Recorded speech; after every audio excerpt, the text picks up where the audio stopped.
Good day to everyone.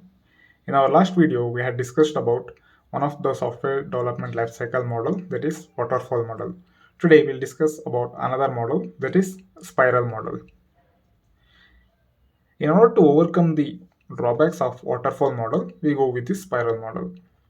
In waterfall model, the requirement was reached uh, after the feasibility study and there would be no changes further. But in spiral model, the requirement will be given stage by stage. This spiral model, it is a step-by-step procedure or a standard procedure to develop a new software application. This is mainly used when there is a dependency between module or features. It has got four. The process flow has four stages. That is requirement collection, design, coding or development, then testing. Now let us consider an example to understand this spiral model. Suppose if a customer wants a software application which has got four features, that is login, logout, add to cart, home menu, uh, like this. Now in this, customer will give the requirement stage by stage. In stage 1, when the customer is ready with his requirement, business analyst, he will go and collect the requirement, and this requirement is only for module A, that is our login feature. Then the product analyst or a business analyst, he will convert that requirement from business language to software language. Then it will be given to the design team. Designing team, they will design the module A, then they will send it to the development team. Development team, they will start developing the module A by writing the code. Once the development is completed, they'll send it to the testing team to test it. Testing team, they'll start testing module A. If they find any of the defect in that, they will report it back to the development team. Now development team, again they will fix the defect and they will send it back to the testing team. This process will continue until the module A is stable. Once the module A is stable, it will be delivered to the customer. In the stage 2, once the module A is completed, the customer will give the requirement for module B, that is add to cart button.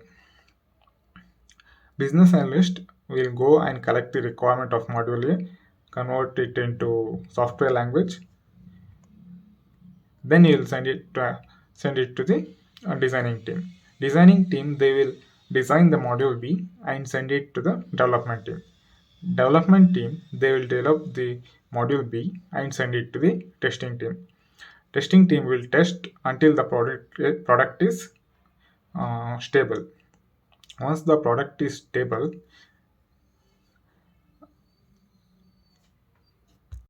they will send it to the customer. We should note that in the while testing the module B, they will check for the following condition. They will test for the following condition. That is, they will test for module B, then they will test for module A, then they will do the integration testing between module A and B in order to check both the features are working right. Only then it will be sent to the customer. Next, we'll move to the stage 3. In the stage 3, the customer will give the requirement for the module C. Once the requirement is collected by the product analyst, he will convert it to the software language and give it to the design team. Design team will design the module C and give it to development team. Development team will start the coding and develop the module C and send it to the testing team. Testing team, while testing module C, they will for the following conditions. That is, they will test module C, they will test for module B, they will do the integration testing between A and B, B and A, B and C, and A, B and C. This process will continue for all the stages. This entire process we call it as spiral model. Now let us see what are the advantages of spiral model. In this spiral model, the requirement changes are allowed, but in waterfall model, the requirement changes were not allowed. And the second advantage is once we develop one feature of the module, only then we can go to the next module.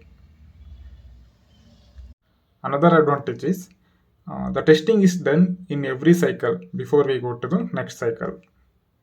And another one advantage is customer will get an opportunity to use the software after every cycle or after every stage, so that he can test the software after every cycle. We can say that the spiral model is the controlled model because first we take the requirement of module 1, then develop it, test it. If it is stable, only then we go to the next module. Now let us see what are the disadvantages or drawbacks of spiral model. In spiral model, uh, the requirement changes are allowed in only stage, but not inside the cycle. And in this also, requirement collection and design stages are not tested. It is tested only after a particular stage or cycle. Every cycle of a spiral model looks like a waterfall model here. And another one drawback is in most of the times, developers only test the developers will only do the testing job. Now let us see what are the applications of spiral model.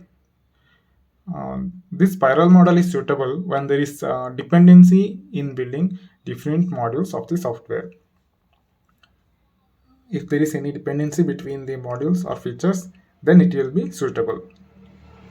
And other one application is when customer gives the requirement in stage by stage, we can develop this product in stage by stage. During that time, we can go with this module. Thank you for watching our video.